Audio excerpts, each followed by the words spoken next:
네, 이번 시간에는 지난 시간에 우리가 1000 지놈 프로젝트에서 생산한 일본인 남성의 엑솜 시퀀싱 데이터를 이용하여 BCF 툴스를 이용해서 BCF 툴스의 엠파일업과 BCF 툴스에 있는 또 콜 이 두 가지 폼을 써가지고 베이런트 콜링을 했습니다. 즉 앙상블에서 다운로드한 GRCH 37.75 그 참조 표준 개념과 차이를 보이는 그런 위치들에 대해서 우리가 이제 발굴을 했죠. 우리가 이제 모든 염색체를 다 할 수 없어서 20번 염색체로 국한해서 실행을 했습니다. 총 7,595개의 변이를 발굴하였는데 이들의 그 변이들이 이제 베이런트 퀄리티가 좀 좋은 것들도 있고 나쁜 것들도 있고 또 리드 뎁스도 좋은 것도 있고 나쁜 것들도 있고 그렇습니다. 그래서 그 분포를 알아보기 위해서 우리가 그 BCF 툴스에 있는 stats라는 이 명령어를 사용하면 되겠습니다. 네, BCF 툴스로 이제 그 뷰를 해보면 뎁스가 2밖에 안 된다든지 이런 베리언트들이 굉장히 많습니다. 그리고 그런 것들은 이제 일반적으로 또 퀄리티도 낮죠. 근데 베리언트 뎁스가 굉장히 높은 그런 베리언트들은 이제 퀄리티가 높고요. 그래서 이 퀄리티나 이 뎁스에 따른 분포를 알아보는 것이 이제 필요하겠습니다. 그것이 이 stats라는 명령어가 되겠습니다. 이것을 실행하면 BCF 프로그램도 파일도 되고요, VCF 파일도 됩니다. 자, 이렇게 나오는데요. 여기 보면은 이제 총 베이런트가 7,596개라고 나오고요. 그 중에서 싱글 누크타이드 베리언트 SNP는 6,862개고요. 그 다음에 약 10% 정도가 인델이 되겠습니다. 그 중에 또 멀티 알렐릭 사이트도 있고요. 그러니까 레퍼런스에서부터 얼트가 두 가지가 가능한 거죠. 퍼스트 얼트, 세컨드 얼트 이런 식으로. 그런 것들도 한 5개 정도 있다. 그런 뜻이 되겠습니다. 요 밑에 이제 트랜지션, 트랜스버전 이 이슈는 다음에 다시 확인해 보기로 하고요. 여기 이제 퀄리티에 따른 분포를 보겠습니다. 퀄리티 스코어가 3인 것들이 약 한 700개 정도가 있고요. S&P 경우가요. 그 다음에 이제 인델은 27개. 일단 이쪽 S&P만 보시겠습니다. 3인 게 이렇게 퀄리티가 나쁜 700개, 4인 게 747, 5인 게 813. 그러면서 이제 점점 퀄리티가 좋아질수록 숫자가 줄어들죠. 그래서 상당히 많은 그 베리언트들이 이제 낮은 퀄리티를 가지고 있다, 그런 걸 알 수가 있고요. 그래서 위로 올라갈수록 퀄리티가 좋아질수록 이제 줄어들고요. 네, 그 다음에 이제 이거는 IDD 이 파트는 이제 인델의 디스트리뷰션 되겠습니다. 인델 사이즈가 이게 이제 -38 이렇게 되는 거는 이제 딜리션은 네거티브라고 되어 있죠. 그러니까 38 베이스 딜리션 레퍼런스에 비해서 38 베이스가 줄어든 그런 것은 한계 있다. 그런 인델은 대부분은 이제 하나나 두 베이스페 정도 줄어들거나 또는 이제 인서션이 되어 있는 거, 그런 것들이 이제 굉장히 많죠. 그런 것들만 해서 이제 400개가 넘고 총 이제 700여 개 중에서 그 다음에 이제 조금 더 사이즈가 큰 것들은 이제 상당히 적습니다. 자, 그 다음에 베리언트들 중에는 이제 레퍼런스가 A인데 얼트 알리는 이제 C가 되는 거, 뭐 C에서 G로 변하는 거, 이렇게 이제 쭉 있는데 보면은 A에서 G라든지 C에서 T, G에서 A, 그 다음에 T에서 C 이런 것들이 상대적으로 많죠. 이런 거를 이제 그 돌연변이의 종류에 따라서 어떤 베이스페어가 어떤 베이스페어로 이제 바뀌느냐, 그런 패턴이 좀 있습니다. 그러니까 예를 들면은 이제 C에서 T로 바뀌는 거는 이제 그거에 또 그 리버스 컴플리멘트한 거는 G가 C의 컴플리멘트 G죠. T의 컴플리멘트는 A죠. 그러니까 결국 이 두 개는 이제 같은 그 사이트에서 일어날 수 있는 베리언트가 같은 종류의 베리언트라고 볼 수가 있겠습니다. 아무튼 이제 CG가 이렇게 TA가 되는 그런 변이는 이제 흔히 일어나는 이제 변이로 알려져 있습니다. 그래서 그 휴먼 지놈에서 이제 CG가 이제 그 TA로 spontaneously 변이가 일어나는 것이 이제 잘 알려져 있습니다. 그래서 그런 변이들이 이제 꽤 많이 있다는 것을 알 수가 있죠. 자, 그다음에 뎁스도 그 뎁스가 이제 1, 그러니까 리드가 하나밖에 없는 그런 베리언트들이 굉장히 많아요. 3,318개나 되고요. 총 사이트 중에 44% 가까이 되는 것이 이제 이렇게 리드 하나밖에 없다 이거죠. 2개짜리까지가 이제 11.6%, 3개부터는 이제 점점 줄어들죠. 그래서 물론 이제 그 뎁스가 굉장히 250인가 이렇게 252까지 가는 그런 베리언트도 하나 있네요.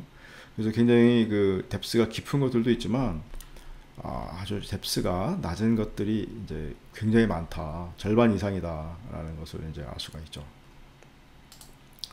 그래서 여기 써 있는 것처럼 많은 변이들이 퀄리티가 매우 낮거나 리드 뎁스가 적은 것을 알 수가 있습니다. 그래서 아마도 이들 중에 상당수는 참 변이가 아닐 거라고 생각할 수가 있겠습니다. 왜 그러냐면요, 20번 염색체의 크기가 63메가베이스 정도 됩니다. 그러니까 약 6,300만 베이스 정도 되는데요. 이런 SNP가 지금 우리는 정상인의 특별한 질병이 뭐 암 환자의 소마틱 뮤테이션을 본 게 아니라 정상인의 그 점란 뮤테이션을 보고 있는 거기 때문에 이런 이제 정상인의 경우에 SNP가 보통 휴먼 지놈에서 300베이스마다 하나씩 발견된다고 이렇게 얘기하고 있습니다. 그리고 이제 우리 엑솜 시퀀싱으로 이제 전체 게놈의 엑솜이 한 1% 되긴 하는데, 이제 시퀀싱해서 결과적으로 한 1, 2% 정도 시퀀싱이 됐다고 보면 커버리지가 뭐 정확한 것은 이제 여기 나와 있는 것처럼 전체 게놈 평균 약 46.5메가랍니다. 그러니까 약 1.5배 정도 되는 거죠. 1.5% 정도. 근데 20번 염색체는 이 파일을 들여다보니까 약 1.8배 정도, 1.8% 정도가 되겠더라고요. 그 63 메가베이스에. 그래서 아무튼 63메가베이스에 300베이스마다 하나씩 나온다 그러고, 그것이 이제 한 2% 정도라고 치면 엑솜이 아닌 것이 나머지라고 생각하고요. 그러면은 약 4,000개 정도 됩니다. 4,200개 뭐 이렇게 나오는데, 근데 우리가 4,000개 정도를 기대할 수 있는데 비해서 지금 BCF 툴스로 발굴한 것은 그거에 이제 한 2배 가까이 돼, 1.8배 정도 됩니다.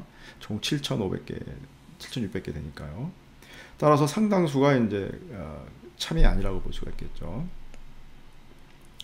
어떤 것이 참이고 참이 아닌가를 이제 우리가 좀 이런 상황에서 어떻게 판단할 건가. 하나의 이제 바로미터가 되는 게 이런 거 DBSNP라고 볼 수가 있겠습니다. 인류 집단에서 발견되는 SNP들을 쭉 모아놓은 이런 이제 DBSNP라는 데이터베이스가 있는데요. 여기에 이미 등재된 것은 이제 웬만하면 참이라고 볼 수가 있겠죠. 물론 이제 아직 DBSNP에는 이제 등록이 안 되어 있는 그런 아주 소수의 참 SNP들이 있을 수 있습니다. 이 NA1895959 이 사람한테서만 있는 이제 SNP도 있을 수 있고요. 그런 것은 아주 이제 프라이빗한 그런 그 베리언트가 되겠죠. 또 이제 뭐 이 사람의 이제 패밀리에서만 있어서 DBSNP에는 이제 들어가지 않은 그런 소수의 것이 있을 수 있습니다. 그렇지만 이제 상당수는 이미 DBSNP에 있을 것이기 때문에 거기 없는 것의 대다수는 DBSNP에 있지 않다고 하면 그 대다수는 거짓일 것입니다. 참이 아닐 것입니다. 자, 그래서 만약에 우리가 이 BCF에 있는 이 베리언트들에 대해서 그것들이 이제 DBSNP에 등재된 건지 아닌지 그렇게 하는 작업을 보통 이제 애노테이션이라고 부릅니다. 애노테이션. 자, 이런 애노테이션을 하는 작업 소프트웨어들이 또 여럿이 알려져 있습니다. 근데 이제 이것은 생각보다 시간이 많이 걸리는 그런 작업이 될 수가 있겠습니다. 이런 데이터베이스 DBSNP 파일도 굉장히 크거든요. 그걸 설치하는 것도 이제 매우 번거롭고, 또 이런 대조 작업을 하기 위해서는 이제 많은 양의 메모리와 뭐 어떻게 보면 단순한 일이긴 하지만 시간이 많이 걸리는 그런 작업이 되겠습니다. 앙상블에서 VEP라는 Variant Effect Predictor라는 그런 이제 웹 서비스를 하고 있습니다. 이걸 사용하면 이제 비교적 쉽게 우리 VCF 파일을 업로드해서 쉽게 계산할 수가 있겠습니다. 이 VP 같은 소프트웨어들이 하는 일은 이제 크게 그 두 가지라고 볼 수 있습니다. 하나는 이제 DBSMP와 같이 이미 어떤 데이터베이스가 있는데 그 데이터베이스에 등재된 건지 아닌지를 알려주는 거죠. 만약에 이 DBSMP 말고 또 이제 만약에 질병과 관계된 그런 변이들만 또 모아놓은 데이터베이스가 있습니다. 자, 그런 거랑 이제 비교해 준다면 우리가 찾은 7,600개의 베리언트 중에 질병과 관계가 있는 것이 이미 질병에 연루가 되어 있는 그런 SNP들이 있는지 확인할 수 있는 그런 아주 좋은 기회가 되겠죠. 또 하나 이제 이런 이제 DB 데이터베이스와 이제 룩업 하는 룩업이라고 봅니다. 룩업 그런 이제 서비스도 있지만 룩업을 제가 여기다가 한번 써보겠습니다. 룩업 데이터베이스 룩업입니다. LOOK 룩업 이런 이제 룩업이라는 그런 이제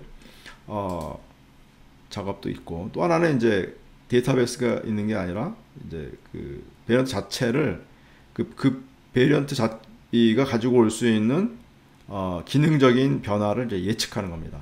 예를 들어서 아미노산에 이제 변화가 생기게 되면 그것이 이제 난시노니머스 한 아미노산인지, 그러니까 아미노산의 변화를 가지고 오는 그런 난시노니머스 변화인지, 아니면 아미노산 변화가 없는 어떻게 베리언트니까 염기는 바뀌어도 코드온도 바뀔 수 있는데, 그런데 아미노산의 변화는 없는 시나니머스한 건지, 이런 것을 이제 이거는 비교적 단순한 계산이 되겠죠.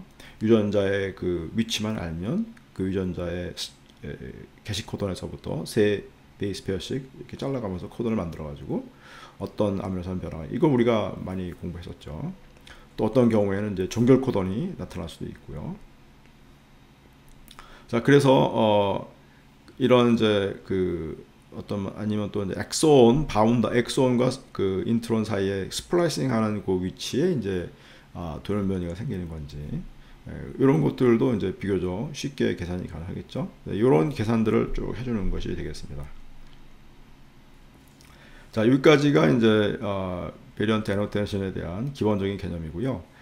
다음 시간부터는 이제 실제로 앙상블 BEP 서비스를 실행해 보도록 하겠습니다.